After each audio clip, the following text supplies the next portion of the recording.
Nós vamos continuar o nosso curso de espiritualidade. Nós estamos estudando o livro Missionários da Luz, no capítulo 12, e por algum bom tempo nós vamos estudar sobre reencarnação. E a gente tem que compreender, quando a doutrina espírita revelou-nos alguns aspectos da vida no plano espiritual, quando a gente vai conhecendo a doutrina espírita, a gente vai tomando conta de assuntos como reencarnação, imortalidade da alma. E no primeiro passo a gente acha que é algo assim, bem mágico, né? O cara desencarna, vai reencarnar. A gente não tem os detalhes que procedem dos aspectos da vida, mas aos poucos, com as obras subsidiárias, especialmente as obras de André Luiz, nós vamos notando que o universo ele vai se ampliando para nós numa movimentação dentro da vida e que vai nos desafiando a compreensão. Então, quando a gente fala de reencarnação, nós estamos falando talvez de processos tecnicamente falando, operativos, que até então não sabíamos os detalhes, como funciona, né? Então, aquelas impressões idealísticas, culturais do conhecimento em si, vai revelando para nós um movimento de vida. A prática de uma realidade que no plano espiritual, da mesma forma que tem o nascimento aqui na Terra, com todo o aparato técnico da medicina, também é assim no plano espiritual, principalmente se tratando desse fenômeno relacionado com os planos mais superiores. Mesmo os planos intermediários, impostos, ainda tem que ter uma técnica, tem que ter uma operosidade, tem que ter... Então nada é mágico. O que nós vamos vislumbrando é o desdobramento da vida e os aspectos. Se a revelação mostrou a imortalidade da alma, esse desdobramento amplia-se para nós uma movimentação de existência que até então não era concebível para nós de uma forma organizada, com estruturas, né? Então, nós vamos, nesse período de nossos estudos, aprofundar um pouquinho sobre a reencarnação, e as obras de André Luiz vão mostrar todo um aparato funcional em relação a isso, né? Então, durante algumas aulas nós vamos ver que a coisa não é tão simples assim. Se nós estudamos doutrina espírita, falamos naturalmente sobre reencarnação, agora nós vamos ver que não é simplesmente reencarnação, é toda uma estrutura funcional e que exige organização, exige funcionalidade, exige estrutura, e que vai desdobrando para nós a dinâmica da vida em padrões cada vez mais amplos, o que nos aguarda no futuro, né? Então, eu vou voltar aos parágrafos anteriores só para pegar uma linha de pensamentos, e quando eu chegar no trecho da lei de hereditariedade, a gente volta a focar em cima, especificamente, em reflexões em cima do tópico, né? Vou parar aqui, vou voltar aqui atrás, quando o Alexandre convida o André Luiz para conhecer algumas instituições de planejamento de reencarnações. Então, compreender claramente onde Alexandre pretendia chegar com os seus esclarecimentos amigos. Aí ele fala assim: é para regulamentação de semelhantes serviços. Então, existe uma regulamentação, existe uma lei, existe uma organização, né, funcional, que funciona em nossa coluna espiritual, por exemplo, o planejamento de reencarnações, onde você terá ocasião de recolher ensinamentos preciosos, né? O Livro dos Espíritos, ele tem tópicos sobre reencarnação, e tem tópicos ligados em perguntas e respostas ao processo reencarnatório, mas por mais profundo sejam as perguntas e respostas ali, é muito superficial. Só dava para a gente lampejos de como que a coisa funcionava. Quando o Chico psicografou essas obras, a claridade disso passou a ser para nós muito mais viva. E a gente passa a ter uma noção mais objetiva do processo reencarnatório, que não é simplesmente mágico, né? O espírito chega no plano espiritual, pega o espírito, coloca lá no processo da gestação e faz a coisa acontecer magicamente, como a gente vê até em alguns filmes, né? Principalmente aqueles filmes mais orientais, né? Que simplesmente aproxima lá o espírito. A coisa não é bem assim, existe uma técnica, existe preparação, existe escolha, existe leitura. Existe todo um aparato, principalmente em se tratando das esferas mais organizadas. Depois a gente vai ver o processo da desencarnação. Também, né? Mais especificamente. Então as obras de André Luiz, elas vão dar um detalhamento funcional do processo em si. Né? Pelo visto, a encarnação é mais complexa do que a desencarnação. Isso mesmo. Mais complexo no sentido de mais trabalho. Pelo plano maior, né? Mas também são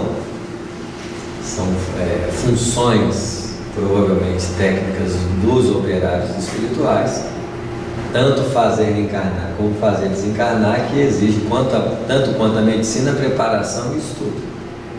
Nós somos aqui iniciantes de uma temática que no plano espiritual tem continuidade.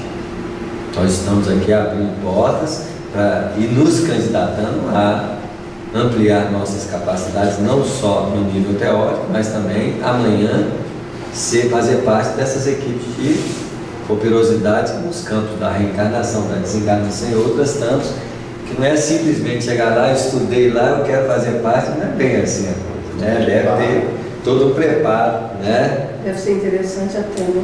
Isso mesmo, né? E atendendo-me às necessidades com o pai afetuoso, apresentou-me o instrutor no dia imediato a imponente instituição. Constituía-se um movimentado centro de serviço de vários prédios e numerosas instalações.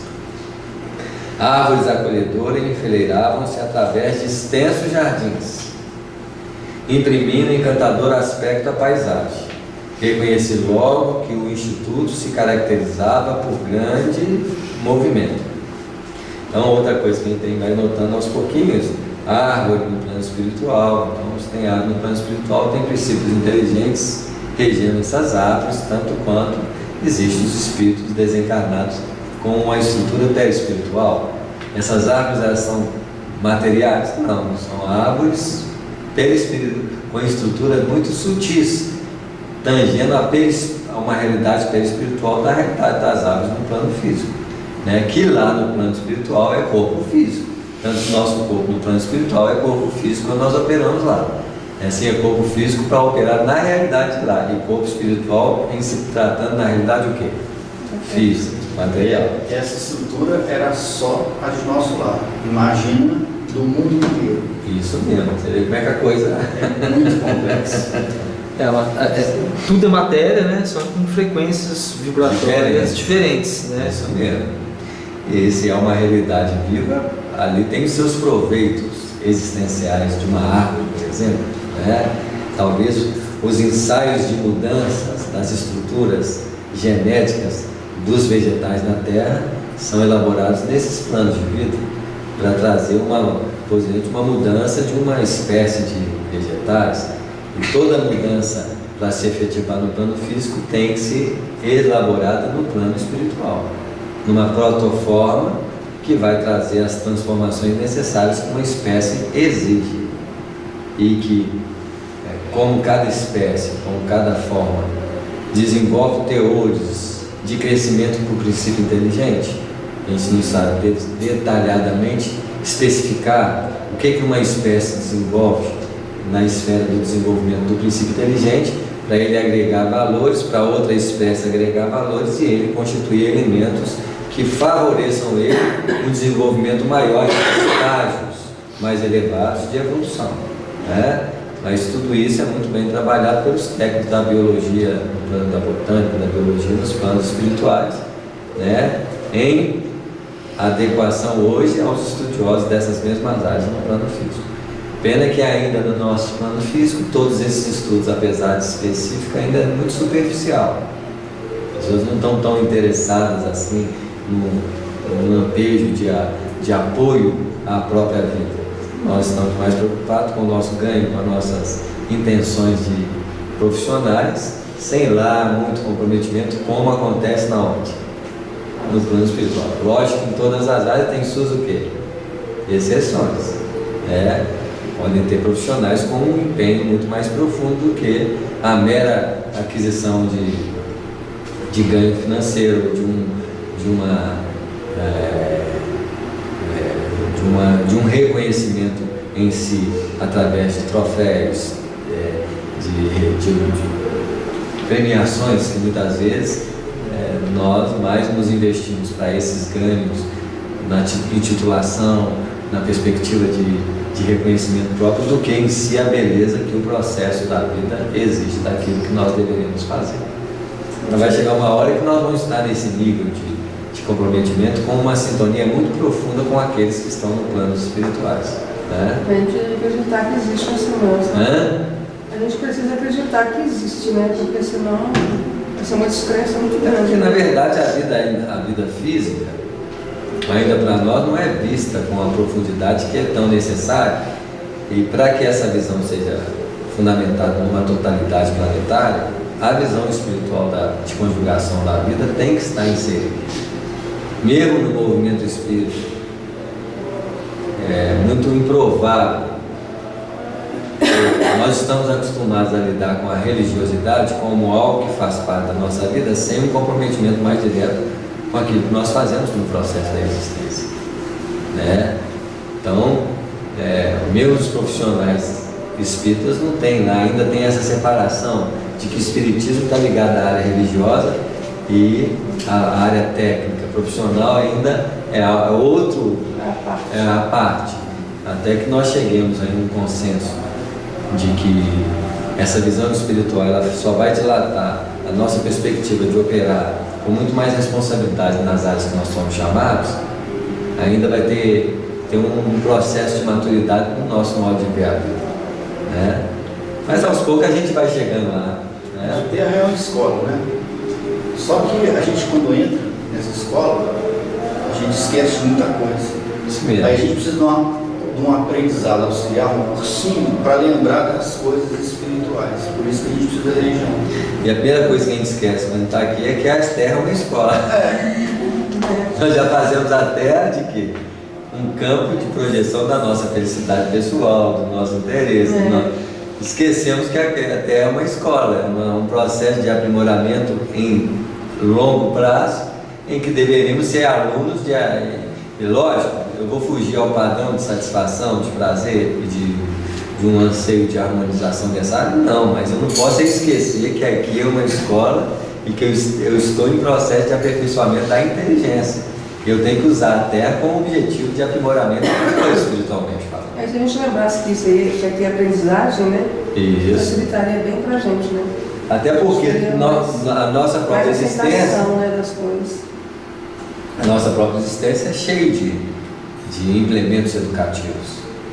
Então, a morte de alguém, a doença, os estágios da luta, nunca eles são algo contra nós, tentando nos fazer infeliz. Quando as pessoas falam assim, a situação de um familiar que está em processo de desencarne, não, Deus foi injusto com a gente. Isso é uma falta de muita compreensão de um mecanismo de que a vida não é essa expressão transitória que nós vivenciamos, e que isso aqui realmente é um processo de aprendizado real. A gente só vai tomando consciência disso quando a gente desencarna e vê o quanto foi muito passageiro as coisas que nos acometeram diante da vida física, e que aquilo era simplesmente uma melhoria pessoal no decorrer do tempo e espaço. Mas nós criamos realmente muitas situações de sofrimento, em situações de interpretações imediatas, que fazem uma distorção real da vida, fugindo dos parâmetros que a Terra é uma escola de educação. Agora, eu acho que a doutrina espírita nos faculta muito essa compreensão. O problema nosso é que mesmo a doutrina espírita nos facultando isso, é muito fácil esquecer os objetivos quando nós estamos dentro do que? Absorvidos, né? E absorvidos no processo da existência. Mas nem, não é tanto quanto a pessoa que não tem um conhecimento da vida futura, né? das causas das aflições. Isso mesmo, não chega a ser tanto. Mas ainda nós não temos assim, por exemplo, quando nós estamos no plano espiritual, o consenso de responsabilidade, o consenso de seriedade, o consenso de comprometimento ele é muito maior de quando nós estamos no plano físico. Né? Mesmo porque nós esquecemos de tudo que aconteceu lá. Pareciam sumamente despreocupadas de nossa presença ali, aquelas pessoas que estavam naquele movimento ali, porque quando não passavam sozinhas ao nosso lado, engolfadas em profundos pensamentos, iam em grupos afetuosos, alimentando discretas conversações muito graves e absorventes, ao que me parecia. Mesmo porque, em se tratando de reencarnação e próximo da reencarnação, a pessoa fica mais absorvida nesse nível de preocupação, que para o plano espiritual a preocupação é a reencarnação. E agora imagina quando você está aproximando da reencarnação, você fica mais absorvido. É a mesma coisa se nós tivéssemos a possibilidade de saber o dia da nossa morte. Então, se nós tivéssemos, que ainda nós não temos esse merecimento, e provavelmente, como a morte vai sair desse caráter tão obscuro, tão deprimente, tão complexo, tão sofredor, né? No dia que a morte se transformar em algo de transição vibratória para nós também vamos estar voltados quanto mais aproximados do processo de retorno ao mundo espiritual, mais absorvidos dessa perspectiva, né? Então, provavelmente no futuro vai ter os cursos de preparação de desencarne, os departamentos de auxílio ao desencarne, né? Tudo isso no futuro vai ser bem estabelecido, e a morte perderá aquele caráter que nós ainda temos mórbido, fúnebre e destrutivo que nós temos hoje. Então, quando o processo de regeneração se instalar na Terra, outro será a nossa forma de lidar com o processo de transição, e mesmo até da possibilidade de continuar no planeta por mais tempo, mais uns 100 anos. Então, mesmo a relatividade da reencarnação, ela mudará nos seus aspectos quando se tratar de um mundo de regeneração. Você comprar um bilhete de trem, né? Isso. A gente compra um bilhete de trem, vou em tal dia, vou lá, preparo o caminho, depois vocês vão. Você está quase desencarnando, chega alguém e vai falar, estamos precisando que você continue com o projeto aí. Estabelecer, mas peraí, vem com esse bilhete já está comprado. Vai ser muito bom quando a pessoa reconhecer, poxa, que droga, eu estava botando aí vai estar isso. Né? Mas meu povo, vou ter condições de manter esse projeto? Não, nós te damos recauchutação mecânica, troca de órgão, coisas que naturalmente serão características do processo reencarnatório completamente diferentes do que nós temos hoje no processo das nossas vidas atuais. Aquelas pessoas ali, elas iam encarnar, né? Iam encarnar, a maioria delas. Por isso estão esse aspecto sério, preocupado, porque a reencarnação para os espíritos nas circunstâncias planetárias que nós temos hoje é preocupante, porque a pessoa não sabe o que vai dar, o que vai encontrar. E realmente é preocupante, porque por maior que seja as organizações, a programação, é bem provável que o percentual de liquidação e de conquista sejam bem pequenos nas condições em que o planeta está apresentando nesses momentos aí. É da mesma forma tem o receio, né, Samuel? É isso aí. Daqui para lá, né? Se a pessoa sabe que vai desencarnar e pensa assim, meu Deus, o que está me aguardando lá do outro lado, né? Vou esquecer tudo, não lembro nada disso aqui. Não é assim? Por isso esse aspecto aí, grave, absorvente, ao que me parecia. Muitos desses irmãos que passavam junto de nós empunhavam reduzidos rolos de substância semelhante a um pergaminho terrestre, relativamente aos quais não possuía eu até então a mais leve notícia. Alexandre, porém, como sempre, veio ao socorro de minha estranheza, explicando bondosamente: as entidades sob os nossos olhos são trabalhadores de nossa esfera, interessados em reencarnações próximas. Nem todos estão diretamente ligados a semelhante propósito que estavam ali, porque grande parte está em trabalho de intercessão. Então são técnicos que vão ajudar a reencarnação. obtendo favores dessa natureza para amigos íntimos. Os rolos brancos que conduzem são pequenos mapas de formas orgânicas, elaborados por orientadores de nosso plano, especializados em conhecimentos biológicos da existência terrena. Conforme o grau de adiantamento do futuro reencarnante e de acordo com o serviço que lhe é designado no corpo carnal, é necessário estabelecer planos adequados aos fins essenciais. Quer dizer, os trabalhadores, eles fazem ali um planejamento da reencarnação, né? Isso. Mas assim, a pessoa que vai encarnar, ela pode interferir nisso? Ela pode escolher, não sei se ela pode interferir, se aceita a intervenção. Né? Mas pode também, tudo é passivo. Pode, no caso do Mensageiros, a mulher me pediu para ela vir com defeito, porque o corpo dela estava bonito e ela queria uma coisa menos bonita, porque ia dificultar a tarefa dela. Ela quis piorar a situação dela, né? Estou perguntando assim, eu posso querer melhorar a minha situação. Pode, não sei se vai ser atendido o pedido. Não sei se você vai escolher se para melhor ou pior.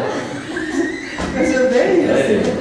Está vendo os detalhes que movem o processo, muito mais técnico? Porque quando a gente falava, né, Nicodemo, é necessário nascer de novo. Mas Jesus falando isso naquele período. A ignorância completa do processo reencarnatório. Ali era uma revelação. Quando a doutrina espírita veio trazer os princípios reencarnatórios, todos os cânticos dos monges, né, dos antigos hindus que cantavam lá nos rios Ganges, as histórias das reencarnações, o próprio conceito budista de reencarnação, que é muito mais detalhado, mas não tecnicamente como apresentado aqui, muito mais focado na lei de causa e efeito, da forma como eles interpretam. Então, quantas coisas existem, né, que no plano espiritual, ali é uma área de atuação técnica, profissional, em que os técnicos precisam operar de forma objetiva e prática, né? E que nós agora estamos tomando. Então, quando nós entramos na doutrina espírita, o conceito reencarnacionista é um conceito bonito, mas muito o quê? Muito fantasioso, muito sonhador, né? Assim, à medida que nós vamos adentrando nessas linhas de conhecimento, nós vamos ver que a coisa, porque é uma coisa material. Se Jesus falou com Nicodemos, se vocês desconhecem uma lei que é extremamente material, quanto mais eu vos falar das coisas de ordem espiritual. Você vê, uma revelação extremamente técnica, material, porque está muito ligado a um processo físico, porque é reencarnação, não é assim? E existe procedimento técnico, existem técnicos médicos, técnicos operacionais que vão fundamentar o processo reencarnatório. E isso é com todas as pessoas? Todo mundo passa por isso? Sim, dependendo da ordem evolutiva e dos trabalhos voltados a isso. Nós vamos ver, por exemplo, a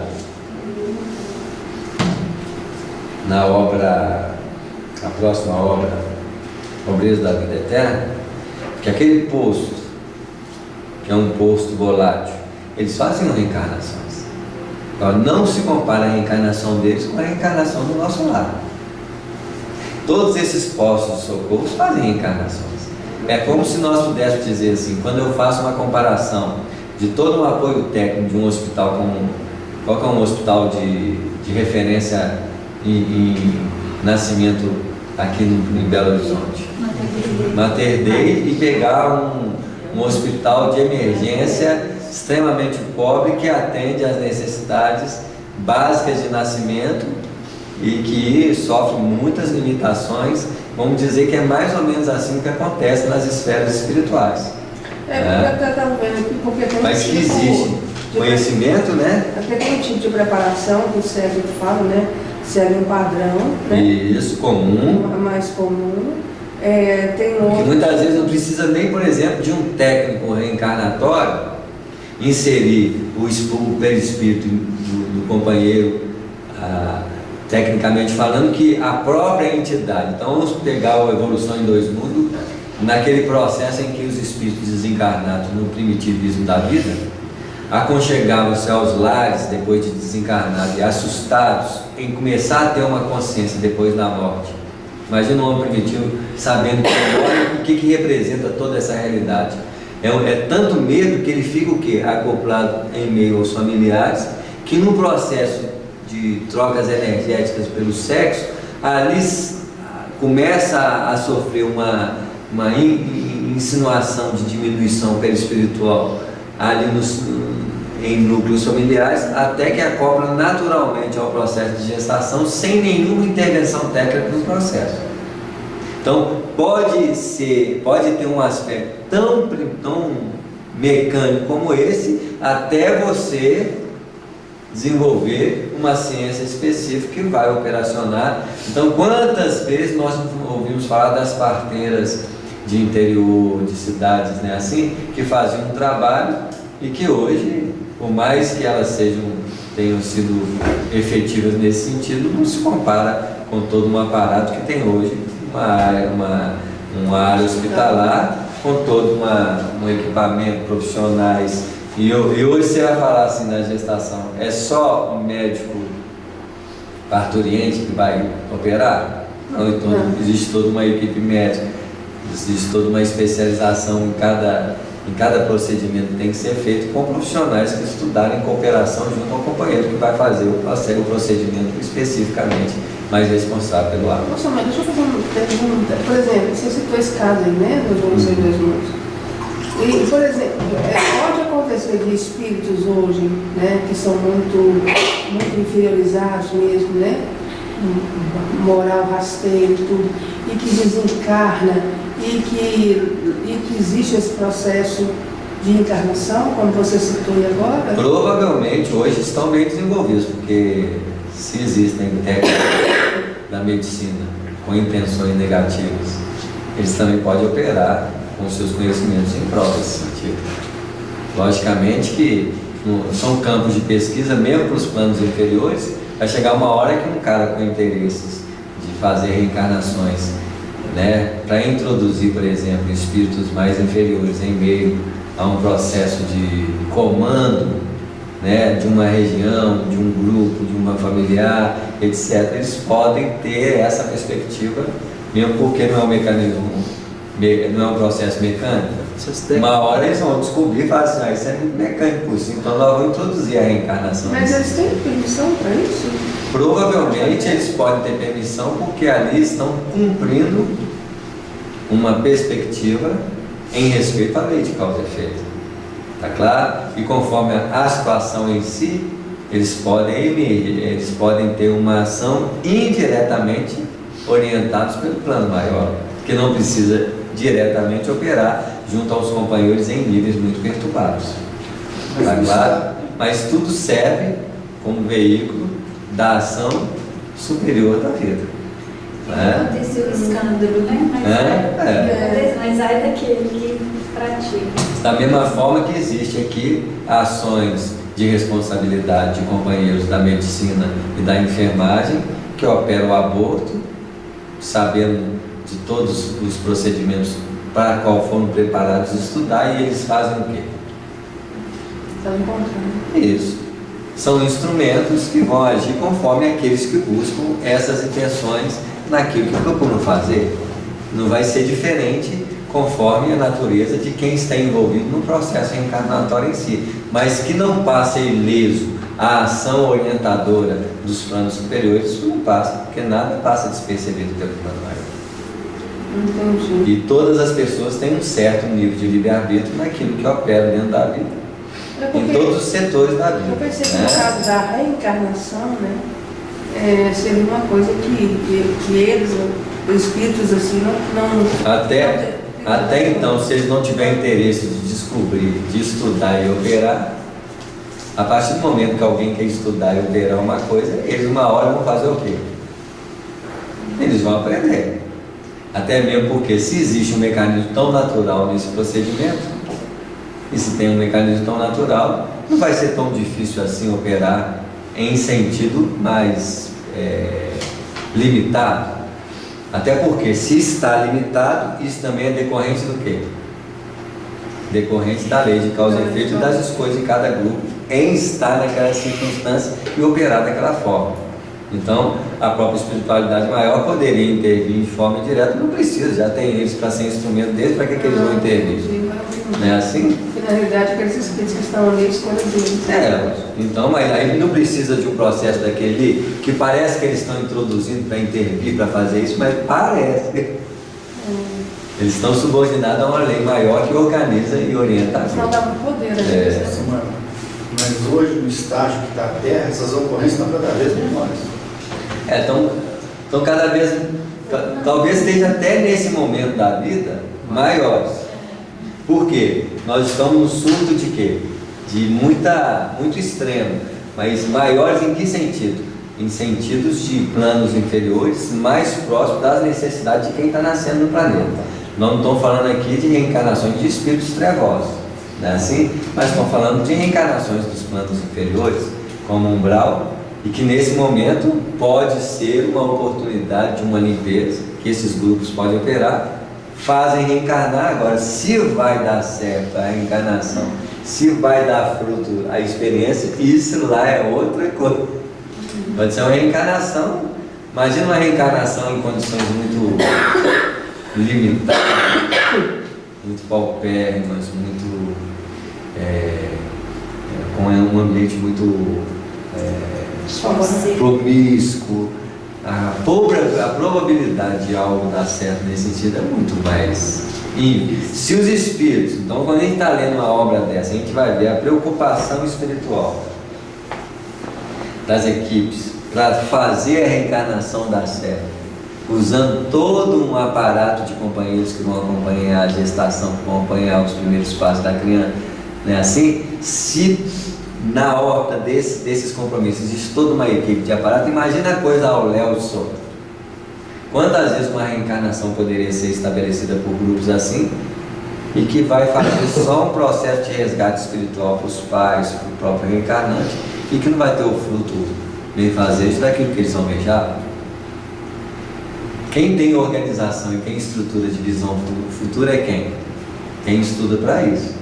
Tá certo? Eu posso até estudar tecnicamente mecanismo reencarnatório, mas planejar a reencarnação, organizar perspectivas futuristas, isso não é para o plano inferior, até porque no plano inferior não tem organização voltada para esse interesse. Não é assim? O mais tardar de um objetivo, mais o quê? Eu quero ver o outro sofrer, eu quero fazer voltar, pode até fazer nesse sentido, mas que a coisa não vai ser dentro dessa ótica, não vai ser. Tá claro? Aí, se tratando disso, ele vê naqueles rolos a escolha reencarnatória que o André Luiz faz. E a lei de hereditariedade fisiológica? Perguntei.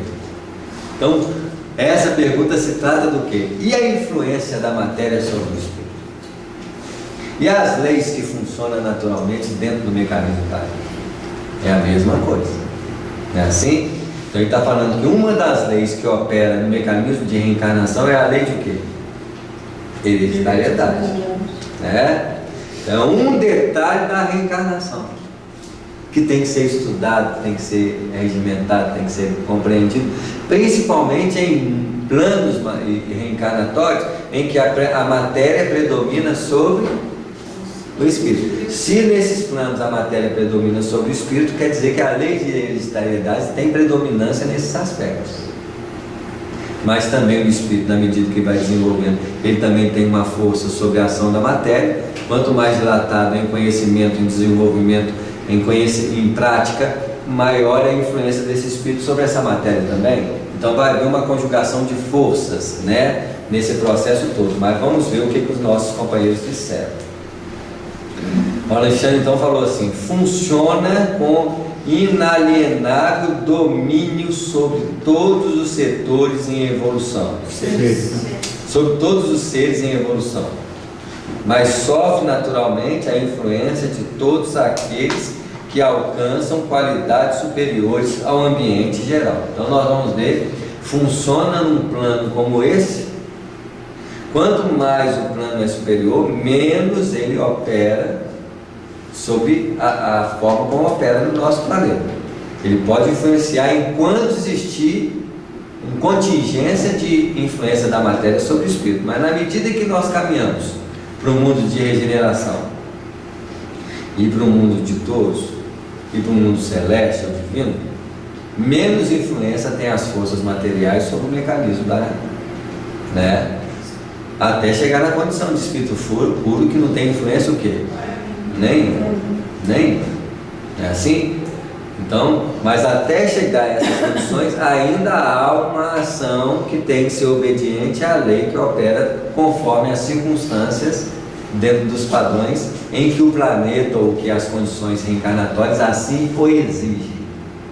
No nosso patamar evolutivo de mundo de provas e expiações, por sofrermos a contingência da lei material, a lei de hereditariedade é quase o quê? Né? Inalienável domínio, né? Além do mais, quando o interessado em experiências novas no plano da costa é merecedor de serviços intercessórios, as forças mais elevadas podem imprimir certas modificações na matéria. Não começa a intervir, mas uma intervenções quase pontuais. Em se tratando de uma predominância superior de espírito, essas intervenções nascem do próprio espírito. Aí o espírito, nesse momento, age como uma força transformadora das leis materiais. No nosso parâmetro de mundo de provas e expiações, pouquíssimos espíritos têm essas qualidades para exercer essa função. Está claro? Eu pedi um pouquinho, você fala de alterar essa parte hereditária? Da hereditariedade. É assim? Tá. Então, a reencarnação de um Jesus não tem força nenhuma hereditária que opere sobre ele. Ele determina e escolhe o que ele quer. A reencarnação de um Sócrates, de um espírito mais elevado, já sofre muitas influências do espírito, mas ainda opera pelas condições materiais do globo, opera num contrapeso de implicações, não é assim? E para condições de espíritos igual aos nossos, só com intervenções específicas dos espíritos, mesmo assim, eles podem fazer intervenções que podem dilatar-se em períodos diferentes no mecanismo reencarnatório. Períodos? Isso, por exemplo, eu posso ter uma mediunidade aflorando a partir dos 18 anos, posso ter uma mediunidade aflorando a partir dos 20 anos. Então, até aqueles 20 anos ali, há uma injunção das leis físicas no mecanismo reencarnatório. Ela pode ser despertada por si mesma, por predisposição adotadas pelos mecanismos espirituais, ou podem ser despertas por agentes espirituais técnicos que no momento certo aproxima de nós e faz o quê? Uma intervenção nesse mecanismo, né? No mecanismo de que a entidade se comprometeu com o processo reencarnatório dentro dela. Por exemplo, vamos pegar o exemplo do Chico Xavier. Com qual idade o Chico Xavier apresentou a mediunidade? 4, 5 anos de idade, é assim? Então ali é um procedimento extremamente elaborado no mecanismo reencarnatório dele, que dilatou-se, e mesmo assim, a mediunidade do Chico com 4 anos é igual à mediunidade do Chico com 50, 60 anos? Não é. Também faz o quê? Sofre alterações conforme a dedicação, o empenho. Mesmo assim, chega uma hora, não só a mediunidade qualquer, o organismo fisiológico que nós temos, por ser material, ele sofre desgaste, também a mediunidade vai sofrer desgaste, já que está usando um mecanismo físico, né? Que precisa um intercâmbio entre as duas realidades em si. Está claro? Tudo isso está em jogo no mecanismo existencial dentro do nosso planeta, a não ser que o espírito seja muito amadurecido, ele não sofra tanto. Mesmo assim, que espírito nós conhecemos que não passou, mesmo nas condições mais elevadas, a gente só pode excetuar aí nas nossas avaliações do Cristo, que é um espírito puro. Se os espíritos esclarecem para nós na pergunta do livro dos espíritos que os espíritos não sofrem nenhuma influência da matéria, só Jesus seria um diferencial nesse aspecto. Agora, vamos pegar um Sócrates, Buda, Krishna. são espíritos de uma hierarquia muito elevada, não chegam a ser espíritos puros. Então sofre uma certa contingência espiritual, mas sendo um espírito elevado, na medida que ele começa a ter, se ele perdeu o nível, se não perdeu o nível de consciência dele no processo reencarnatório, ou se perdeu parcialmente esse nível de consciência, como é que o perispírito deles não agir, né? Na realidade, tudo isso tem que ser levado em consideração para a gente avaliar o grau de influenciação que pode ter a realidade física sobre o perispírito de um espírito superior. Num contingente comum como os nossos, que praticamente mergulhamos no mundo físico quase como que influenciados pela matéria, só se for alguma coisa bem elaborada pelo plano espiritual para exercer uma ação sobre nós, né? Eu lembro quando eu tinha uns 20 anos, eu estava na reunião mediúnica, e uma tia minha que era médium levantou no meio da reunião, chegou perto de mim e falou assim: não se assuste. Começou a fazer um negócio na minha cabeça assim, como um minuto ali, mais ou menos, fazendo isso, voltou a sentar. Sei que a partir daquele momento a minha intuição desdobrou muito grande. Meu entendimento na leitura das obras, a forma de enxergar a mensagem espiritual dilatou-se muito. Então eu posso dizer com clareza que o meu entendimento espiritual, a partir daquela cirurgia espiritual, ele operou-se de forma incisiva em mim. Tá claro? Então até ali, naquele momento, eu podia até ter um entendimento espiritual razoável, né? Assim, mas não passava da esteira comum da maioria. Com a intervenção espiritual, aquilo dilatou-se, eu consegui enxergar coisas, consigo ver coisas, falar de coisas que até então eu não sei de onde que eu tiro, mas provavelmente essa intervenção espiritual dilatou na minha capacidade de entendimento. Tá claro? Então é um caso específico de intervenção espiritual no momento aprazado reencarnatoriamente que os espíritos aplicaram. Então estou pegando a minha experiência para mostrar para vocês quantos não são assim.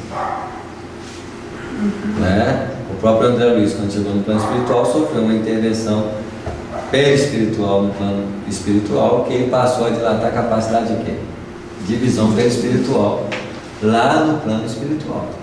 Isso quer dizer que se nós desencarnarmos conforme o padrão de adaptação que nós estamos na realidade material, é quase provavelmente que nós vamos desencarnar percebendo como se nós estivéssemos percebendo o corpo físico.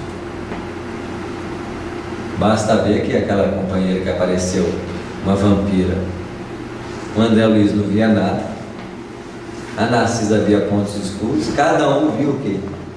Mesmo com intervenções, com capacidades, olha o dilatamento que tem nesses, mesmo no plano espiritual. Você acha assim, todo plano espiritual, sou que intervenção, eu não sei o grau de possibilidades que vai ser o efeito dessas intervenções na nossa capacidade de percepção.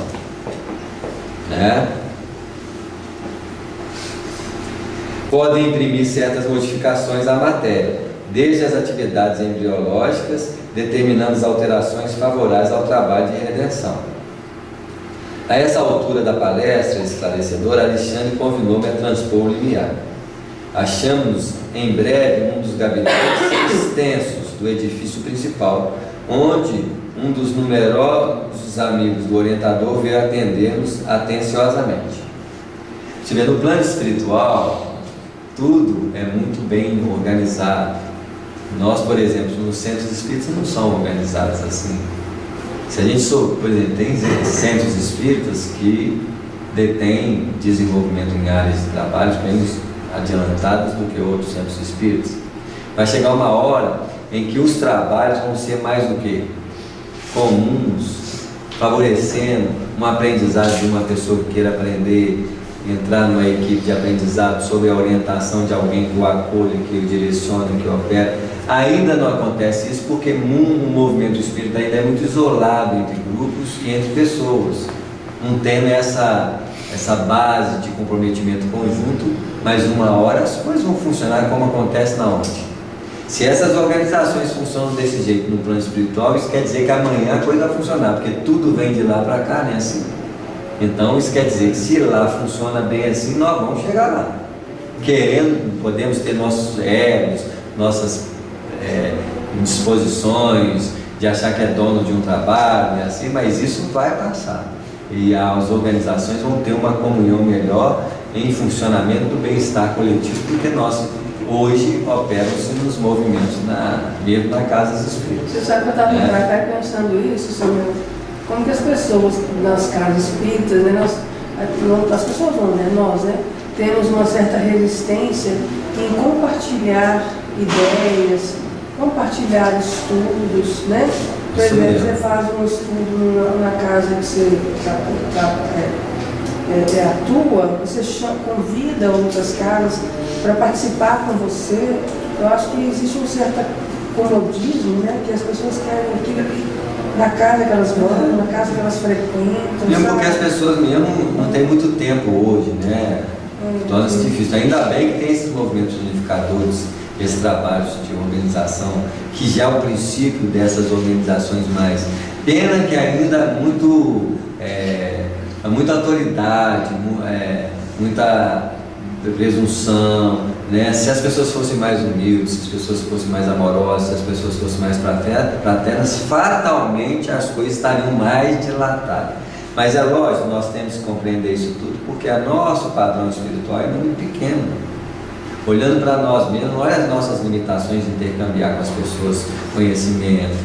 Quando muitas vezes nós encontramos para trocar ideias, ali não está mais uma troca de ideias, ali está mais uma troca de quem sabe mais, né? Assim, isso, muito mais disputa do que uma cooperação em si, né? Passando por uma falsa impressão que nós estamos ali para cooperar, mas nós estamos muitas vezes, no dia que nós tivermos uma humildade verdadeira, no dia que as coisas funcionarem de uma forma que nós apresentarmos um padrão melhor de possibilidade de auxílio, certamente as coisas terão uma qualidade completamente diferente do que hoje existe nos trabalhos de movimentação espírita. Acho que as casas ficam muito isoladas. Isso mesmo, mas isso é por que as casas ficam isoladas? Porque na verdade as pessoas são isoladas umas das outras.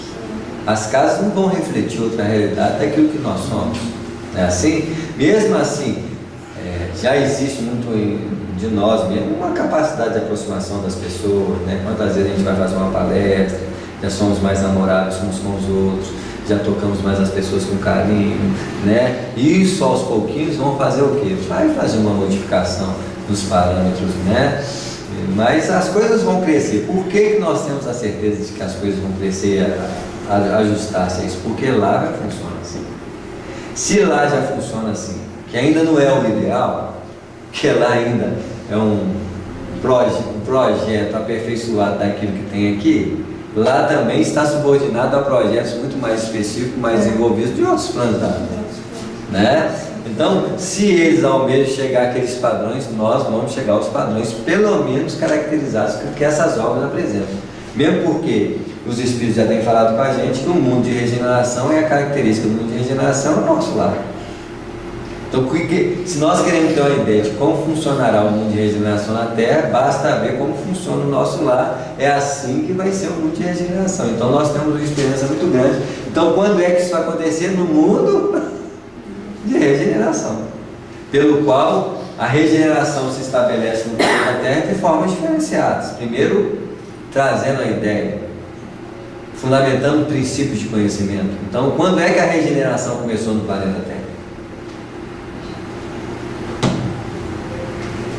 Poderia dizer com a doutrina? Com a doutrina espírita, quando se dilatou o Consolador Prometido e a visão de espiritualidade no planeta. Então, a regeneração é muito mais antiga do que nós possamos imaginar.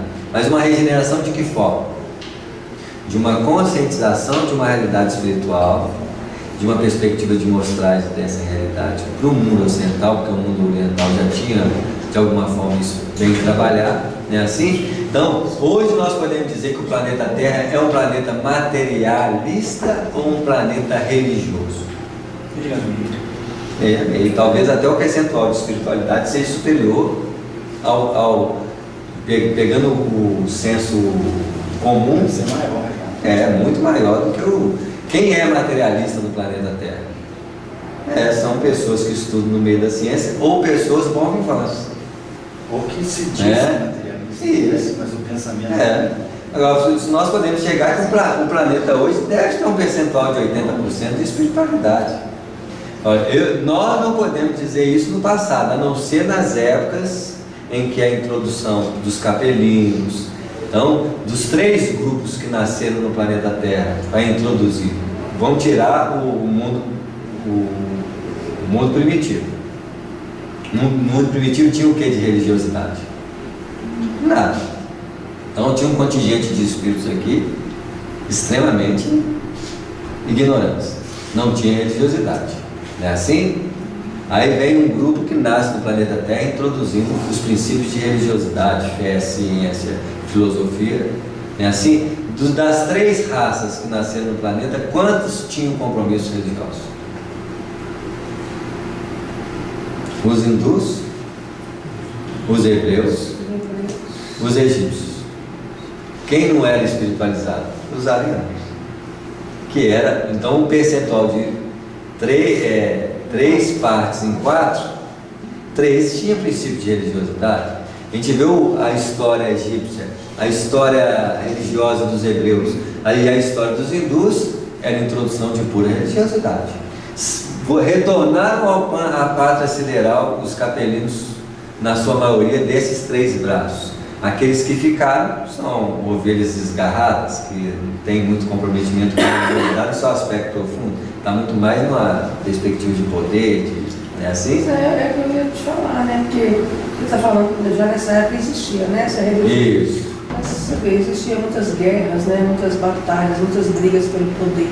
Isso né? mesmo. Muito egoísmo, muito. Né? Até porque o que predominava nos homens? O que predomina nos homens da caverna? Algum tipo de harmonia, fraternidade e amor? Não é assim? Então, hoje nós temos um imperialismo. Eu perguntando, existia essa religiosidade nessa época? Existia. Embora... Basta nós vermos as características das maiores guerras que se tem no planeta. É guerra o quê? É guerra santa, religiosa. É guerra de imposição de quê? De princípios. Pois é, mas né?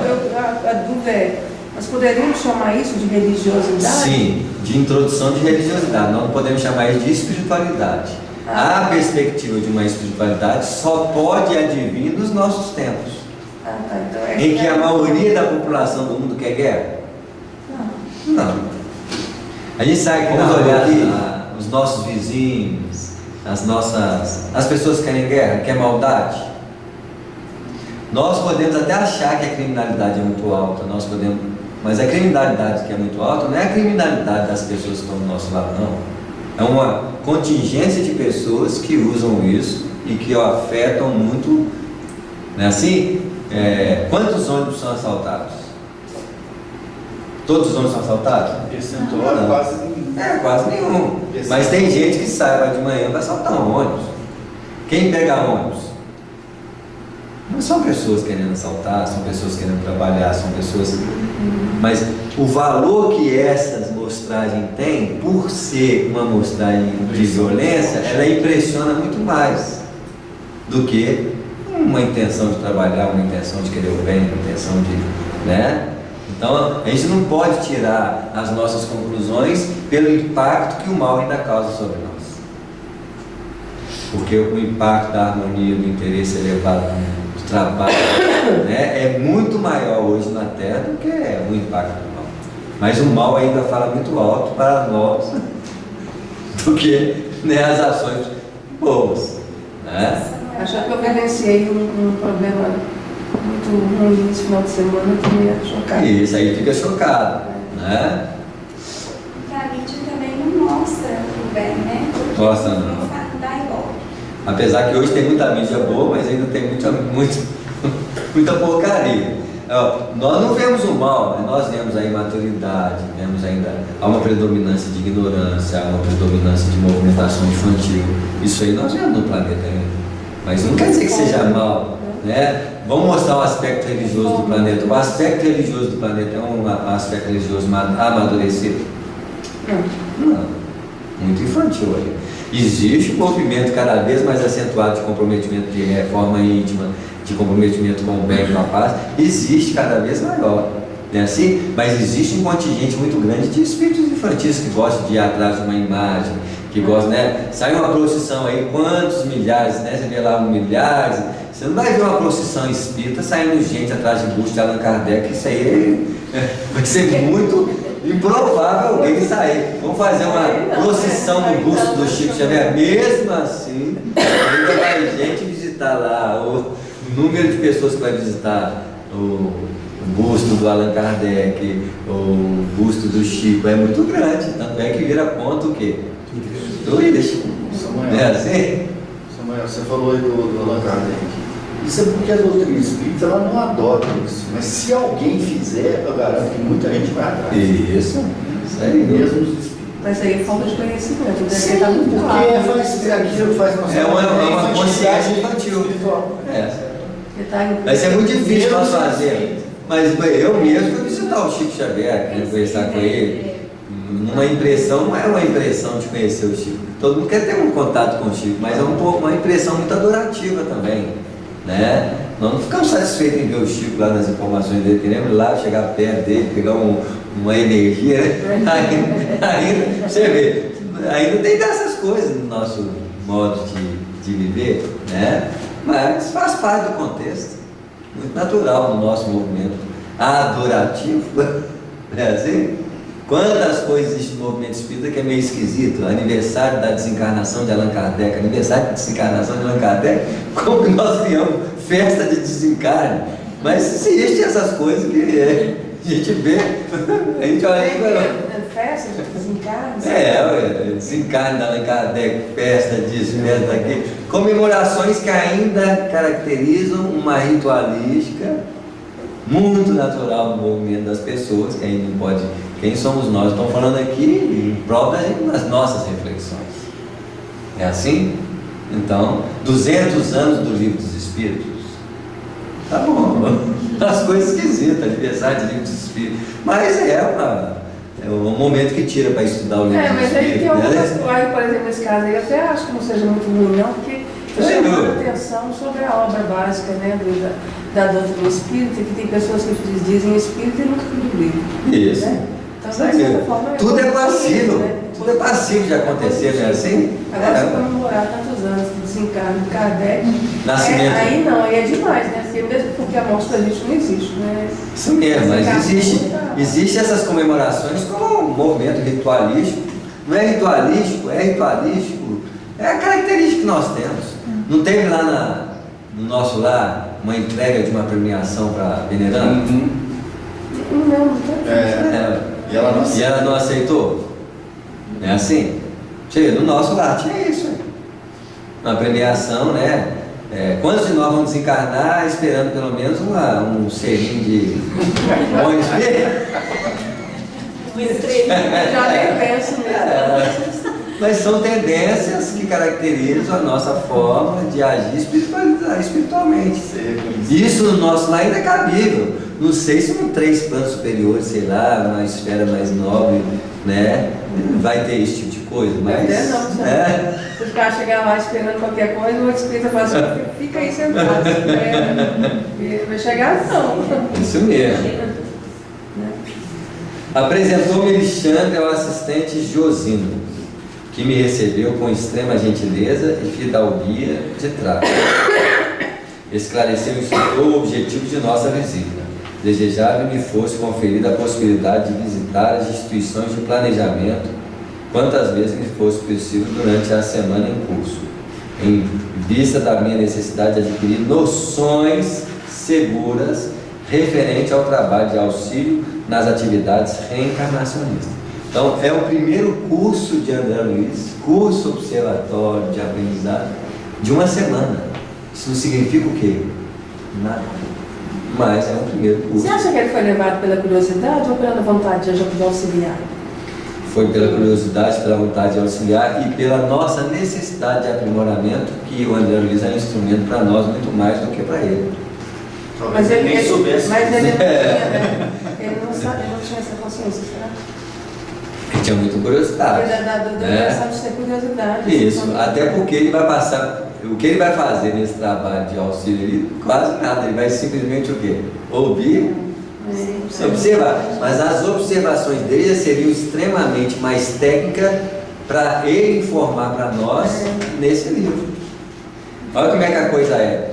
Todo esse trabalho de André Luiz era médio desses mentores para trazer informações mais aprofundadas. Eu estou falando para vocês, informações aprofundadas, mas extremamente superficiais. Para nós, aprofundadas. Aqui, superficiais demais. Tem mais coisas que isso. Nossa Senhora! Isso aí, ué. Vocês imaginaram o que isso é? Isso é muito profundo para nós, mas muito o quê? Superficial. Você vê uma semana de André Luiz para ele participar de um processo de reencarnação, quase para trazer, para eu, quando os mentores forem falar alguma coisa, ele não passar em branco. O que é isso? O André Luiz ia ter muito mais trabalho se ele não tivesse esse curso aqui para trazer essas informações para nós. Não seria tão leigo. Então, quantas vezes a gente passa uma obra, por exemplo, Nosso Lar para alguém, a primeira obra dele escrita foi o Nosso Lar. Ele vai ter muita dificuldade, porque vai falar palavra pelo Espírito, centro de força, desencarnação. Desencarnação, a pessoa vai ter uma leitura, aí ele entra no centro espírita, faz curso de doutrina, faz curso disso, depois ele lê de novo. Nossa, o que é isso? É outra coisa, é outra lógica, ele já está mais amadurecido. As palavras não são tão difíceis assim. Então, por que a gente, quando lê uma obra do André Luiz, que a gente relê 3, 4, 5 vezes, sempre vai ter algo que... Porque nós não somos mais as mesmas pessoas que 1 ano atrás, 2 anos atrás, do outro espírito, nós nos aprimoramos muito mais. Né? A coisa se torna muito mais profunda para nós. Né? A gente vai se atendo aos detalhes. E isso com muito mais tranquilidade, já temos a aferição de compreender melhor o assunto. Né? O assistente prometeu a melhor boa vontade, conduzir-me-ia a colegas dele, para que não me faltasse minúcias de conhecimento. Exporia suas próprias experiências à minha observação, para que eu retirasse delas o máximo proveito. E por fim, quanto estivesse ao meu alcance, guiaria meus impulsos de aprendizado. Se o André Luiz ia ser isso, queria passar por isso. Os técnicos de reencarnação ficam no Ministério do Esclarecimento fazendo curso, talvez um curso de 1 ano. Então, vamos dizer assim, nosso trabalho que nós temos feito durante esses anos, estudando essas obras, talvez seja um princípio de estudos a longo prazo, com muita rarefação de qualidade daquilo que acontece lá nos ministérios dos nossos lares. Né? Mesmo porque existem pessoas que estudam as obras de André Luiz há longo tempo, existem. Talvez, como o nosso curso, não tem. Um curso que vai estudar as obras de André Luiz em 20, 30 anos, talvez não exista. É assim? E talvez não exista um que vai fazer isso durante os 30 anos. Cada um vai chegando aqui, vai tirando a cota de informações que precisa e vai. Algumas pessoas vão fazer 30 anos de curso, talvez. Né? Eu vou fazer, porque eu vou fazer o curso. É assim? Então, o maior beneficiador desse trabalho de estudo sou eu, não tem a menor dúvida, porque eu fiz o curso completo. Não é assim? Mas esse método vai ser no amanhã, vocês podem ter certeza. Amanhã uma pessoa vai estudar reencarnação, talvez, em curso mais dilatado. Tem gente que acha um absurdo um curso de doutrina de 1 ano. Nós estamos falando de curso de doutrina de 1 ano, curso de mediunidade de 1 ano, curso disso aí, porque nós estamos ensaiando as instituições do Ministério do Esclarecimento, que amanhã não vai ser a meia boquinha igual nós fazemos no movimento espírita, não. Vai ter centros de pesquisa, centros de estudos, especificamente para cada área, para cada assunto, reencarnação, instituto de formação educacional para criança, que é a evangelização infantil, as evangelizações. Hoje tem muito mais do que antes. Quando eu introduzi na doutrina espírita, não tinha especificações igual é hoje, não. Pessoas fazem curso de evangelho, pessoas fazem curso de evangelização infantil, pessoas fazem curso de passe, pessoas muito mais metodicamente do que quando eu entrei na doutrina espírita. Praticamente eu sou um autodidata. Aprendi muito mais com meus esforços pessoais do que com uma troca como essa que nós fazemos aqui. não tem a menor dúvida. Mesmo assim, apesar do nosso curso ser o estudo das obras da Grécia, qual que é a qualidade profunda dessas obras em se tratando de um estudo mais específico de cada assunto desse? Ainda está muito longe de ser curso de formação em encarnação, não é assim? Mas já é algo diferenciado no que concerne a muitos trabalhos que existem na doutrina espírita. Agora, nós temos alguma vantagem, algum mérito, alguma superioridade em relação a isso? Não. Nós temos esforço em conjunto para um aprimoramento que nós estamos tentando fazer. Só. Não tem nada de sublime, superior, ou como cota de comparação. Não. Mas há algo que denota uma forma de fazer diferente. Como existem pessoas que estudam no movimento espírita, o Evangelho talvez seja um dos estudos que mais tem durabilidade em grupos. Os estudos mediúnicos talvez também é um outro padrão de estudo mais específicos, porque os grupos acabam virando grupos operativos e continuam com algum tipo de estudo entre os membros, mas cada vez mais se aprofunda no ato da prática, menos tem o quê? Estudo. Mas a maioria das pessoas estudaram mediunidade para estar naquele sentido. Mas vai chegar uma hora que tem as instituições preparadas para isso. Graças a Deus ainda já tem hoje um curso de mediunidade de 1 ano, um curso de evangelização de 1 ano, um curso isso, é um estudo sistematizado. Então isso já é um grande passo de conquistas dos nossos tempos, que no amanhã cada vez mais vai ser o quê? Mais relatado, não tem a menor dúvida. Menor dúvida. Reencarnar futuramente como espírita dentro de uma linha de aprimoramento, vocês podem ter certeza, o que nós temos hoje não representa nada daqui uns 10 anos, 50 anos, 20, 100 anos. O que não vai estar, né? Essas escolas dos mensageiros vão ser instituídas no nosso tempo. Que as nossas escolas espirituais são uma faceta singular, né? Alguém queria perguntar aí? 5 minutos. Felicitavam-me o íntimo as melhores e mais confortadoras impressões, não só pela recepção carinhosa, senão também pelo ambiente educativo. Não longe de nós, em luminosos pedestais, descansavam 2 maravilhas da estatuária: a figuração delicada de um corpo masculino e outro modelo feminino, singularmente belos pela perfeição anatômica, não somente da forma em si, mas também de todos os órgãos e as mais diversas glândulas, através de disposições elétricas. Ambas as figurações palpitavam de vida e calor, exibindo eflúvios luminosos, quais os homens e mulheres mais envolvidos na esfera carnal.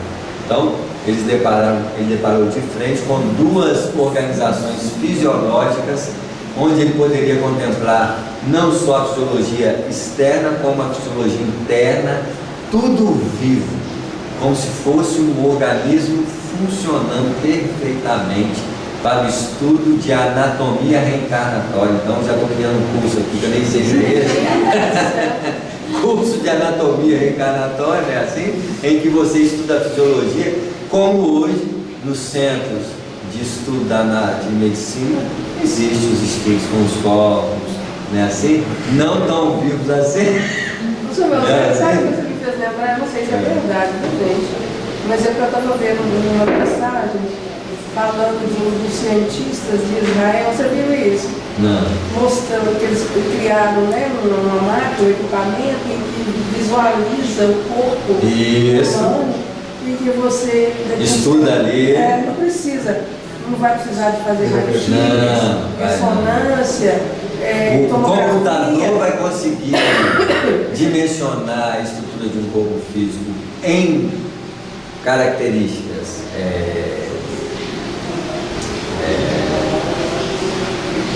virtual, e com as implementações desses aparatos de impressora 3D, amanhã certamente nós vamos ter todos esses aparatos em impressora 3D, ligados a fiações minuciosamente equipadas, fazendo um corpo físico funcionar perfeitamente aos nossos olhos, como André Luiz faz. Certamente nos nossos estudos mais aperfeiçoados de medicina, e é lógico, de reencarnação, em se tratando de gestação, porque na verdade os centros de pesquisas hoje que trabalham com a gestação já são quase praticamente, vamos dizer que quando nós vamos ler as obras, a continuidade desse assunto aqui, quase praticamente fazem quase tudo que os Espíritos fizeram nessa obra. Então quem faz, vou chutar aqui, mas pelo menos 60% da reencarnação daquilo que os companheiros estavam fazendo, quem faz esse trabalho é a medicina. Isso quer dizer que a medicina faz 60% das reencarnações hoje. Sem saber o que faz, é lógico, né? Porque hoje a médica cabeça do menino já sabe como é que está o coração, já sabe como é que está o desenvolvimento. Quem fazia isso naquela época, por não ter essa medicina tão adiantada, eram os espíritos. E tinha que deixar alguém para ver se o corpo está desenvolvendo. Então hoje não, quem faz isso são são os médicos, né? Nós vamos parar por aqui, voltamos aqui, identificando a admiração, Alexandre sorriu. Voltamos aqui, né? Assim, na nossa impressora 3D, é quando desenvolve.